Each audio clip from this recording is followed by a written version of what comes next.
ఎమ్మెల్యేల అనర్హతపై సుప్రీంకు ఇక ఎమ్మెల్యేలకు సంబంధించినటువంటి అనర్హత కేసు నడుస్తా ఉంది. సుప్రీంకోర్టుకు వెళ్తూ బీఆర్ఎస్ తాజాగా మళ్ళీ పిటిషన్ వేయడం జరిగింది సుప్రీంకోర్టులో. ఈ వివాదము రోజు రోజుకి రాజకీయ మలుపులకు కారణంగా మారుతా ఉంది. 2 పిటిషన్లు దాఖలు చేసిన బీఆర్ఎస్ కడియం తెల్లం దానంకు వ్యతిరేకంగా ఎస్ఎల్పి, మిగిలిన 5 ఎమ్మెల్యేలకు వ్యతిరేకంగా రిట్. హైకోర్టు తీర్పు ఇచ్చి 6 నెలలైనా స్పీకర్ చర్యలు తీసుకోవడం లేదు. కేశం మేఘచంద్ర కేసు తీర్పు అమలు చేసేలా ఆదేశాలు ఇవ్వనట్టు సర్వోన్నత న్యాయస్థానాన్ని కోరినటువంటి గులాబీ పార్టీ.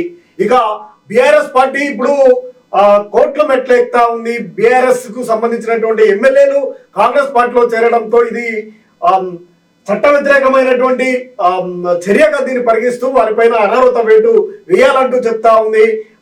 ఇది ఇప్పుడు తాజాగా రాజకీయ సంచలనంగా మారినటువంటి అంశంగా చెప్పవచ్చు. ఇప్పటికే యూటర్న్ తీసుకుంటా ఉన్నారు అనేది చర్చ కూడా జరిగింది. ఈ తరుణంలో మళ్ళీ సర్వోన్నత న్యాయస్థానాన్ని ఆశ్రయించడం ఇప్పుడు రాజకీయ వేడికి ఇది ఒక కారణంగా భావించవచ్చు. ఇప్పుడే కేటీఆర్ ను అరెస్టుకు సిద్ధమవుతున్నటువంటి కాంగ్రెస్ ప్రభుత్వానికి ఒక షాక్ లాగా ఇది రిట్ పిటిషన్ కనిపిస్తా ఉంది.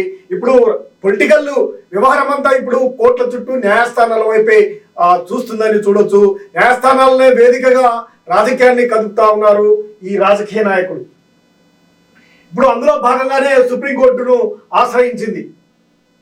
బీఆర్ఎస్ పార్టీ తరఫున గెలిచి కాంగ్రెస్ లో చేరినటువంటి 10 మంది ఎమ్మెల్యేల అనర్హత విషయంలో బీఆర్ఎస్ పార్టీ సుప్రీంకోర్టును ఆశ్రయించింది.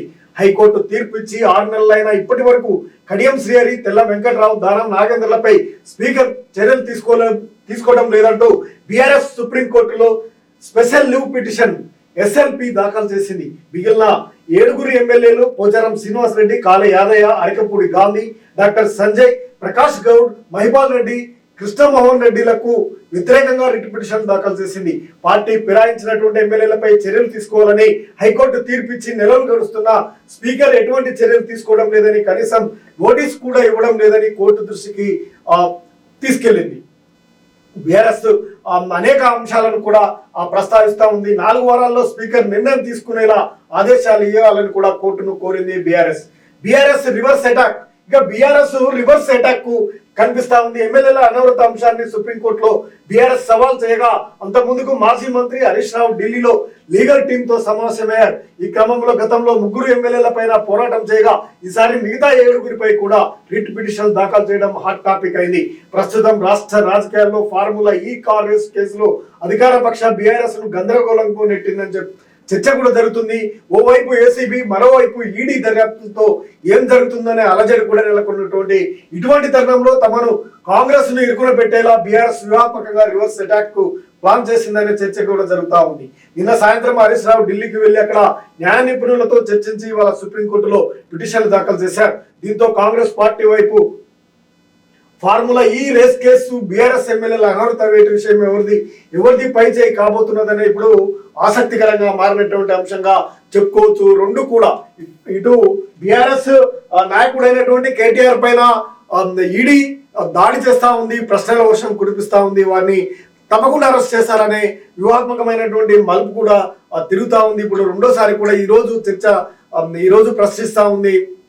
ఇంకా అధికారులు ప్రశ్నిస్తున్నటువంటి తరుణంలోనే వీరు సుప్రీంకోర్టుకు వెళ్లి హైకోర్టు ఇచ్చినటువంటి తీర్పును స్పీకర్ ఇప్పటివరకు కూడా అమలు చేయడం లేదు అంటూ ప్రభుత్వానికి వ్యతిరేకంగా వారిపైన అనర్హత వేటు వేయాలంటూ కూడా ఈ రోజు హరీష్ రావు చక్రం తిప్పి ఢిల్లీలో పిటిషన్ వేయడంతో ఇప్పుడు రాజకీయ వేడి వాతావరణం తెలంగాణలో నెలకొందని చెప్పొచ్చు. ఇప్పుడు ఒకవేళ వాళ్ళ మీద అనర్హత వేటు పడ్డా ఉప ఎన్నికలు వచ్చినట్లయితే మొత్తం తారుమారయ్యే అవకాశాలు కూడా కనిపిస్తున్నాయనే ఆసక్తికరమైనటువంటి చర్చ జరుగుతా ఉంది. ఇటు బీఆర్ఎస్ కాంగ్రెస్ మధ్య జరుగుతున్నటువంటి ఈ రాజకీయ లీగల్ పాయింట్ ను బీజేపీ క్షుణ్ణంగా పరిశీలిస్తా ఉంది. కేంద్రంలో అధికారంలో ఉన్నటువంటి బీజేపీ ఈ రెండింటి మధ్యన జరుగుతున్నటువంటి వివాదంలో మధ్యన